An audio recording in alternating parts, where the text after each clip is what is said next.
आज अगर आप अपनी बाइक में पेट्रोल भरवाते हैं या किसी फैक्ट्री से बना प्रोडक्ट खरीदते हैं, तो शायद आपको एहसास भी नहीं होगा कि आज के समय का मॉडर्न बिजनेस जगत की कई नियमों की शुरुआत करीब 150 साल पहले हो चुकी थी। कुछ लोग उसे दुनिया का पहला बिलियनर कहते तो कुछ उसे मोनोपोली किंग कहते।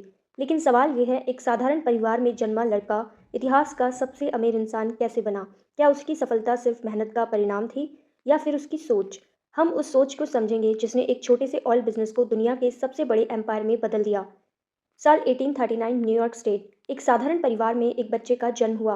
न कोई बड़ी विरासत, न कोई अमीर परिवार। अगर उस समय किसी ने कहा होता कि यही बच्चा एक दिन दुनिया के सबसे अमीर लोगों में शामिल होगा, तो शायद कोई विश्वास नहीं करता। रॉकफेलर की सोच पर दो लोगों का सबसे ज्यादा प्रभाव पड़ा, उसके पिता विलियम रॉकफेलर और उसकी माँ एलिजा रॉकफेलर। विलियम घूम घूम कर सामान बेचते थे, वे बातचीत और सौदेबाजी में माहिर थे। वहीं दूसरी तरफ एलिजा शांत, अनुशासित और धार्मिक स्वभाव की थी। उन्होंने अपने बेटे को एक ऐसी सीख दी जो किसी बिजनेस स्कूल में नहीं मिलती। पैसा कमाना मुश्किल है, लेकिन उसे संभालना उससे भी ज्यादा मुश्किल है। यही वजह थी कि छोटा जॉन अपने हर खर्च का हिसाब लिखता था।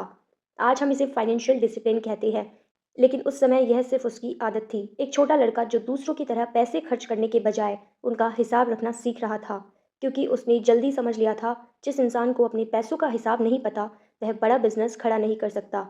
16 साल की उम्र जॉन नौकरी की तलाश में निकले। हर दिन नया ऑफिस, नया दरवाज़ा और वही सवाल, क्या आपके यहाँ कोई काम है? कई जगहों से जवाब मिला, नो। लगातार कोशिशों के बाद उसे एक नौकरी मिल गई। वह अकाउंट संभालने का काम करता था और आज यह काम साधारण लग सकता है, लेकिन यहीं से उसने पैसे और बिजनेस की असली समझ सीखना शुरू की। दिन भर वह अकाउंट्स लिखता, बिल्स देखता, प्रॉफिट्स एंड लॉसेस को समझता।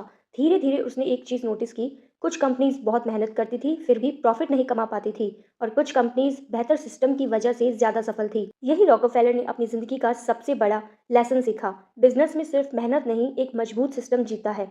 फिर आया साल 1859 और यहीं से शुरू हुई रॉकफेलर के असली एम्पायर की कहानी। पेंसिल्वेनिया में जमीन के नीचे से एक काला गाढ़ा और बदबूदार तरल निकलता है।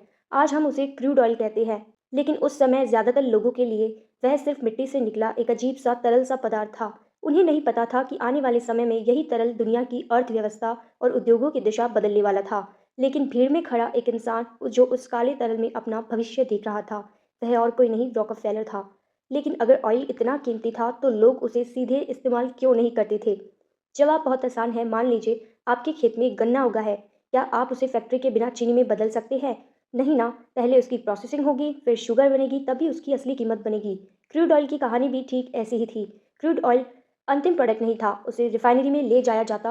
वहाँ प्रोसेसिंग के बाद उससे कई अलग अलग प्रोडक्ट्स निकलते थे। उस दौर में सबसे ज़्यादा डिमांड थी कैरोसिन की, क्योंकि इलेक्ट्रिसिटी अभी हर घर तक नहीं पहुंची थी। रात के अंधेरे में लाखों परिवार कैरोसिन लैंप्स की रोशनी पर निर्भर थे, और रॉकफेलर ने यही मौका सबसे पहले पहचाना। लेकिन उसने ऑयल वेल्स खरीदने की जल्दीबाजी नहीं की। उसने समझा कि ऑयल खोजने से ज़्यादा महत्वपूर्ण है उसे बेहतर तरीके से प्रोसेस करना। इसलिए उसने अपना ध्यान रिफाइनिंग पर लगाया। यहीं से स्टैंडर्ड ऑयल की नींव रखी जाने लगी। लेकिन उसकी सबसे बड़ी ताकत सिर्फ रिफाइनरी नहीं थी। वह सिर्फ एक फैक्ट्री नहीं बना रहा था, वह पूरे बिजनेस को अपने कंट्रोल में लेना चाहता था। इसे एक आसान उदाहरण से समझते हैं। मान लीजिए दो लोग दूध बेचते हैं। पहला किसान से दूध खरीदता है और दुकान पर बेच देता है। दूसरा अपनी डेयरी चलाता है, प्रोसेसिंग भी खुद करता है, पैकेजिंग भी खुद करता है और अपनी सप्लाई चेन से मार्केट तक पहुंचाता है।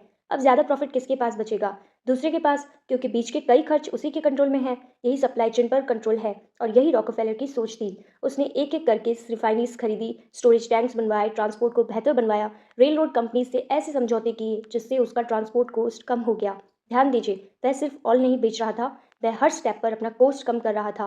और बिजनेस में जिसका कॉस्ट कम होता है, उसके पास कंपटीशन में आगे निकलने की ताकत होती है। धीरे धीरे स्टैंडर्ड ऑयल तेजी से बढ़ने लगी, लेकिन जैसे जैसे उसकी ताकत बढ़ रही थी, वैसे वैसे छोटे ऑयल बिजनेसमैन अब परेशान होने लगे। उन्हें लगने लगा कि यह आदमी सिर्फ अपनी कंपनी नहीं बढ़ा रहा, बल्कि पूरे ऑयल मार्केट को अपने हिसाब से बदल रहा है।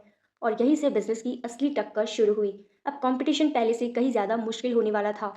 1870 स्टैंडर्ड ऑयल अब एक नई कंपनी नहीं रही थी, वह तेजी से बढ़ रही थी। हर महीने नई रिफाइनरीज, नए कॉन्ट्रैक्ट्स और नए कस्टमर्स जुड़ रहे थे। लेकिन रॉकफेलर की नज़र सिर्फ अपनी कंपनी पर नहीं थी, उसकी नज़र पूरे मार्केट पर थी। वह समझ चुका था कि बिजनेस में सबसे बड़ा प्रॉफिट सिर्फ अच्छा प्रोडक्ट बेचने से नहीं, बल्कि बेहतर सिस्टम बनाने से आता है। उस समय अमेरिका में दर्जनों ऑयल कंपनीज थी, हर कंपनी कैरोसिन बेच रही थी। कंपटीशन इतना बढ़ चुका था कि कई व्यापारी बार बार कीमतें घटा रहे थे। बिजनेस की दुनिया में इसे कहते हैं प्राइस वॉर। जब हर कंपनी सिर्फ सस्ता बेचने लगे तो प्रॉफिट धीरे धीरे खत्म होने लगता है। रॉकफेलर यही खेल बदलना चाहता था। उसने अपने कॉम्पिटिटर्स को एक-एक करके बुलाना शुरू किया। वह उन्हें 2 रास्ते देता, स्टैंडर्ड ऑयल के साथ जुड़ जाएँ और बदले में कैश या स्टैंडर्ड ऑयल के शेयर्स लीजिए, या फिर अकेले कॉम्पिटिशन कीजिए। कई लोगों ने उसका प्रस्ताव स्वीकार किया, लेकिन कुछ व्यापारी अपनी कंपनी बेचने को तैयार नहीं थे। यहीं से कॉम्पिटिशन रणनीति के युद्ध में बदलने लगा। लेकिन रॉकफेलर के पास एक और ताकत थी, रेलरोड्स।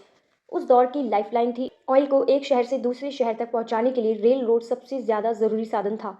रॉकफेलर ने बड़ी रेल रोड कंपनी से ऐसे समझौते किए जिन्हें रिबेट्स कहा जाता है, यानी ट्रांसपोर्ट पर उसे दूसरों की तुलना में कम खर्च करना पड़ता था। इससे उसकी कॉस्ट और कम हो गई, और कम कॉस्ट का मतलब था या तो ज़्यादा प्रॉफिट या कंपटीशन से कम कीमत। इतिहासकार मानते हैं कि उस समय ऐसी छूटें नई नहीं थी, लेकिन स्टैंडर्ड ऑयल ने उनका सबसे प्रभावी उपयोग किया। अब अपने आप को एक छोटे ऑयल बिजनेस ओनर की जगह रखिए। आपका खर्च ज़्यादा है, रॉकफेलर का कम, आपके कस्टमर्स कम हैं, उसके ज़्यादा हैं। ऐसे में या तो आपका कंपटीशन करते रहिए या अपनी कंपनी बेच दीजिए। धीरे धीरे कई रिफाइनरीज स्टैंडर्ड ऑयल का हिस्सा बनती चली गई।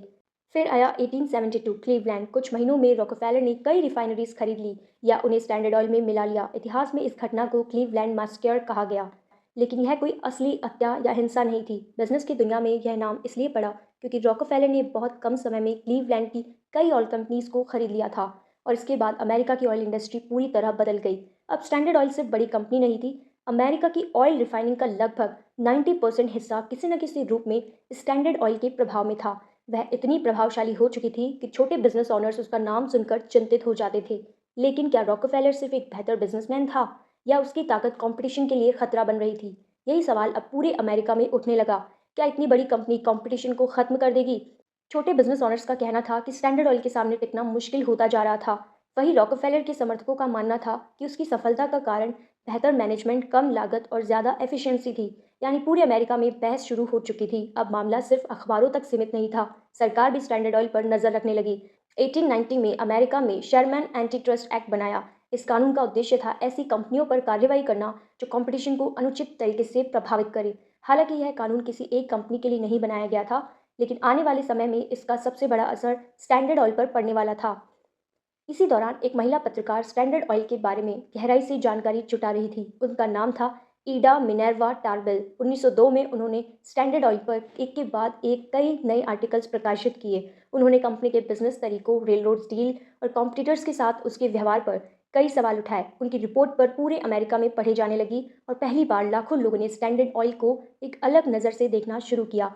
आज भी कई इतिहासकार मानते हैं कि ईडा टार्बेल की रिसर्च ने बड़ी कंपनियों की जवाबदेही पर पूरे अमेरिका में एक बड़ी बहस शुरू कर दी थी। रॉकफेलर इन आरोपों का सार्वजनिक जवाब बहुत कम देता था। वह इंटरव्यू से बचता था। उसका मानना था कि बहस करने से बेहतर अपने बिजनेस पर ध्यान देना है। कुछ लोगों ने इसे आत्मविश्वास कहा और कुछ ने अहंकार। सरकार ने जांच शुरू की। कई सालों तक डॉक्यूमेंट्स और बिजनेस रिकॉर्ड्स की समीक्षा हुई। आखिरकार मामला यूनाइटेड स्टेट्स सुप्रीम कोर्ट तक पहुंचा। अब सवाल सिर्फ रॉकफेलर का नहीं था। सवाल था, क्या किसी एक कंपनी को इतना बड़ा होना देना चाहिए? लेकिन अगर आपको लगता है कि यही रॉकफेलर की कहानी खत्म हो गई, तो ऐसा बिल्कुल नहीं था। क्योंकि जिस फैसले को उसकी सबसे बड़ी हार माना गया, वही कुछ साल बाद उसकी सबसे बड़ी फाइनेंशियल जीत बन गई। साल 1911। पूरे अमेरिका की नज़र यूनाइटेड स्टेट्स सुप्रीम कोर्ट के फैसले पर थी। एक तरफ यूनाइटेड स्टेट गवर्नमेंट, दूसरी तरफ जॉन डी रॉकफेलर की स्टैंडर्ड ऑयल। सालों की कमाई और हजारों दस्तावेजों की जांच के बाद सुप्रीम कोर्ट ने फैसला सुनाया। कोर्ट ने कहा कि स्टैंडर्ड ऑयल ने कंपटीशन को गलत तरीके से सीमित किया, इसलिए कंपनी को लगभग 34 अलग अलग कंपनियों में बांटने का आदेश किया जाए। कई लोगों को लगा यही रॉकफेलर की कहानी खत्म हो गई, लेकिन असल कहानी यहीं से शुरू हुई। रॉकफेलर सिर्फ स्टैंडर्ड ऑयल का संस्थापक नहीं था, वह उसका सबसे बड़ा शेयर होल्डर भी था। जब कंपनी टूटी तो उसे नई कंपनियों के शेयर्स मिले, और जैसे जैसे ऑयल इंडस्ट्री बढ़ती गई, उन शेयर्स की कीमत भी तेजी से बढ़ती गई। दुनिया उसकी हार समझ रही थी, वही उसकी सबसे बड़ी फाइनेंशियल जीत बन गया। इसी वजह से जॉन डी रॉकफेलर को दुनिया का पहला डॉलर बिलियनर माना जाता है। धीरे धीरे रॉकफेलर बिजनेस से दूर होने लगा, और उसने अपना ज़्यादातर समय समाज की भलाई के कामों में लगाना शुरू किया। उसने education, medical research and public health के लिए अरबों डॉलर दान दिए। 1913 में उसने रॉकफेलर फाउंडेशन की स्थापना की, जिसने दुनिया भर में साइंस, मेडिसिन, एजुकेशन और पब्लिक हेल्थ से जुड़े कई बड़े कामों का समर्थन किया। लेकिन इतिहास आज भी रॉकफेलर पर एकमत नहीं है। कुछ लोग मानते हैं कि उसने मॉडर्न बिजनेस को नई दिशा दी, उसने ऑयल को ज़्यादा सस्ता और आसानी से उपलब्ध बनाया। वहीं कुछ इतिहासकार मानते हैं कि उसकी कुछ स्ट्रैटेजीज ने कंपटीशन को नुकसान पहुंचाया, और इसी अनुभव ने अमेरिका में एंटी ट्रस्ट लॉज को और मजबूत बनाने में महत्वपूर्ण भूमिका निभाई। यही वजह है कि रॉकफेलर आज भी इतिहास के सबसे जटिल बिजनेस फिगर्स में गिना जाता है। अब सवाल है, क्या आज कोई दूसरा रॉकफेलर बन सकता है वैसा मोनोपोली बनाना है? तो शायद नहीं, क्योंकि आज कंपटीशन लॉज और गवर्नमेंट एजेंसीज पहले से कहीं ज़्यादा मजबूत है। लेकिन अगर बात उनकी सीखों की हो, तो वो आज भी उतनी ही काम की है। पहली, अपने बिजनेस के नंबर्स को समझो। दूसरी, कोस्ट पर हमेशा कंट्रोल रखो। और तीसरा, ऐसा सिस्टम बनाओ जो आपके बिना भी काम करता रहे। यही रॉकफेलर की सबसे बड़ी ताकत थी। जॉन डी रॉकफेलर कुछ लोगों के लिए एक विजनरी था, कुछ लोगों के लिए एक मोनोपोली बिल्डर। लेकिन इतिहास उसे एक ऐसे बिजनेस के रूप में याद रखता है जिसने सिर्फ ऑयल इंडस्ट्री ही नहीं बल्कि पूरे बिजनेस वर्ल्ड की सोच बदल दी। और शायद इसलिए 150 साल बाद भी उसका नाम हर उस चर्चा में जिंदा है जहाँ सवाल होता है, दुनिया का सबसे महान बिजनेसमैन कौन था? दोस्तों, कहानी कैसे लगी कमेंट में ज़रूर बताइए। चैनल को लाइक सब्सक्राइब कीजिए। धन्यवाद।